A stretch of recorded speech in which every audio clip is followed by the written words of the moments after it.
Who's winning MVP this season? Well, first, I want to just establish how I feel a guy wins MVP. I think the best way, or the most ideal way a guy wins MVP is by, sort of breaking through, by having this unexpected surge, this unexpected rise, because we as people, and especially NBA fans, we love the shiny new thing. We love the thing that just bursts onto the scene that's so new, it's fresh, it's unexpected, and we latch onto it because we just haven't seen it before. So naturally, we're going to be much more entertained by that which we haven't been accustomed to yet.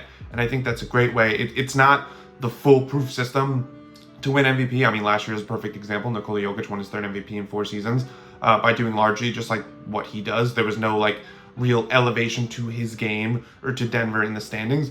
But I think usually that's such a good way for a guy to at least compete for the MVP. It's elevating his individual self while also elevating his team success to levels that we either didn't see or didn't expect, or just wasn't there previously. So that's my barometer for MVP. Now, to talk about who I think could win the award, I think first we need to seg through who I think probably won't win it, because I think that definitely narrows down the conversation considerably. So first off, I don't think anybody on the Celtics is going to win the award. They won 64 games last year, not really any more room for them to grow, and nobody, even while they were torching the entire league last year, nobody on that team, not Tatum, not Brown, not anyone, was seriously considered for MVP. So I don't really know how that's going to change this year, where they're already the defending champs. They're probably not going to win as many regular season games when you consider Porzingis is going to miss a bunch of time. They're probably just naturally going to take their foot off the gas just a little bit to sort of preserve energy over the course of the regular season. So anyone on that team is probably out. You have Shai Gilgeous-Alexander, who I think in theory would be such a good bet to win MVP, if not for the fact that they already won 57 games and were the 1 seed last year. So again, if we talk about, if your barometer to win MVP is you have to elevate your game and you have to elevate your team, I just don't really know. They could probably win a few more games to get to 60. They could probably, have the best record in the league, but I just don't really know where there is for him to grow in a way that I think catches the entire NBA landscape off guard, unless they win 65 plus games, and he averages 35, but he's already averaging 30. I think any ascension by OKC is going to come from Jalen Williams, Chet Holmgren developing, and then you also factor in the additions of Alex Caruso and Isaiah Hartenstein. So I just love SGA. I just don't think it's going to happen for him this year. Embiid, he's just not going to be healthy to win it. I mean, he's never really been healthy, but he's also talked about how that's just not his goal this year. His goal is strictly to be as healthy as possible for the playoffs. So he said he's probably not going to play in back-to-backs.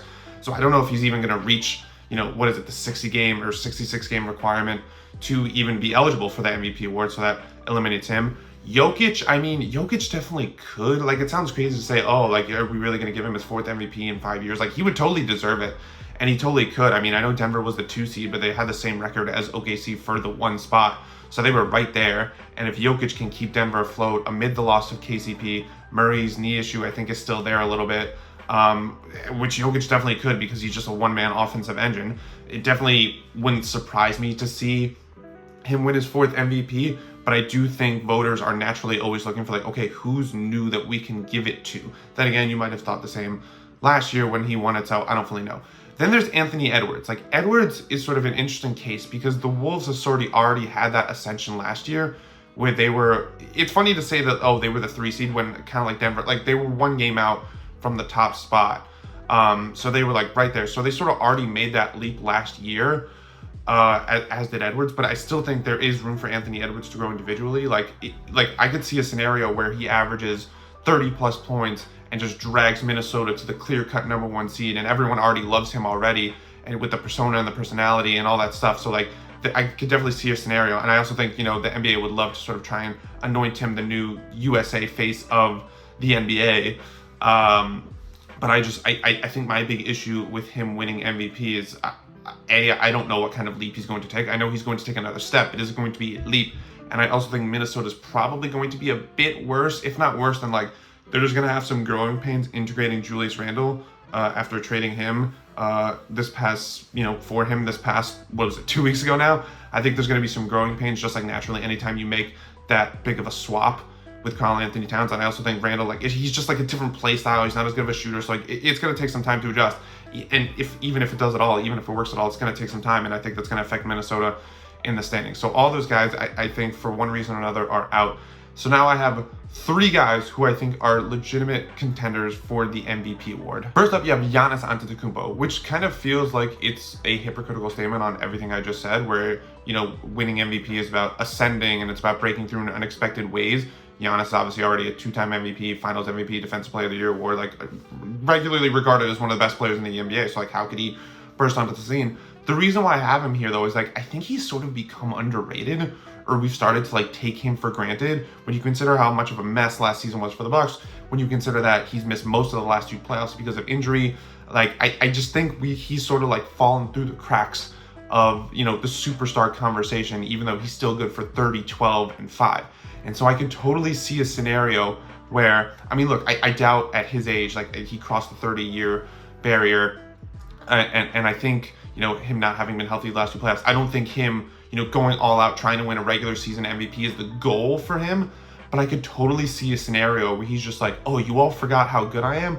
Let me show you. I mean, the dude already goes balls to the walls throughout the regular season at both ends, but I could just see him taking it up a notch, just absolutely dominating on both ends, you know, pushing Milwaukee to the 1 seed, despite, you know, we don't know how Dame is going to be. Middleton's already going to miss the start of the season. Like, I could just see him dragging Milwaukee to the 1 seed as sort of a, hey, don't forget about me type of season, like a reminder type of campaign of like, I'm still one of the 3 best players in the NBA and don't you forget it. And that could sort of have him factor into the MVP conversation.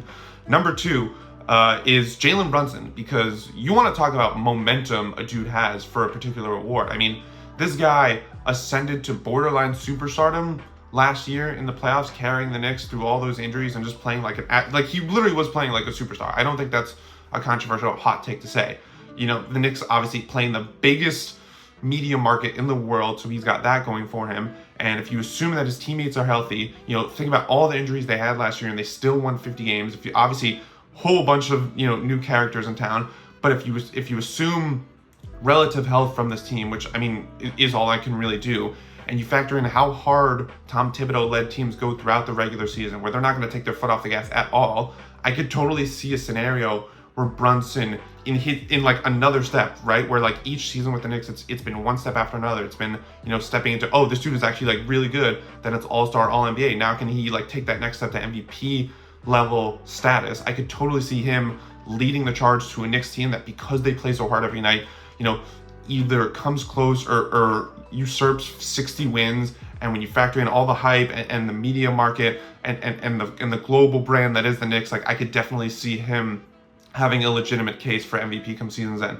And then the last guy on the list is Luka Doncic. This dude has been the MVP odds-on favorite since he was a sophomore. Like, the NBA is begging, waiting for him to win this award. They want it for him so badly. And I think this could be a year for him to actually get it. When you consider that, I imagine that the finals experience and the finals loss, the finals shellacking in 5 games, was a real eye-opening experience for him. And I think it's going to help him take his game to another level. I think when you have that kind of loss, you realize, you know, just how much you still have to grow. And I hope that he took that to heart. And I think it's going to help him push his game to even greater heights. You factor in the additions the Mavs made, Klay Thompson, Quentin Grimes, Najee Marshall. I loved all of those additions.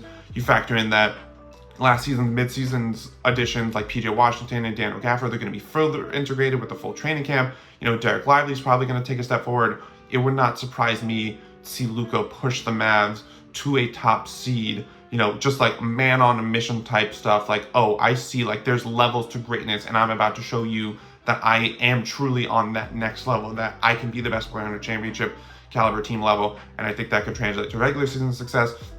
And I think that could translate to the MVP award. So those are my 3 finalists. I think if you ask me to pick who I think is ultimately going to win it, I'd probably lean Luka, just because I do think the NBA has sort of like been waiting for him to take that award for a while now, and because of the additions, because of I think what the season he had last year and what they're coming off of, and once you get that taste of the finals, you come so close to the championship, like I imagine it just motivates you so much more. And I think he's going to be a man on a mission, and I think ultimately this is going to be the year that he ultimately claims MVP.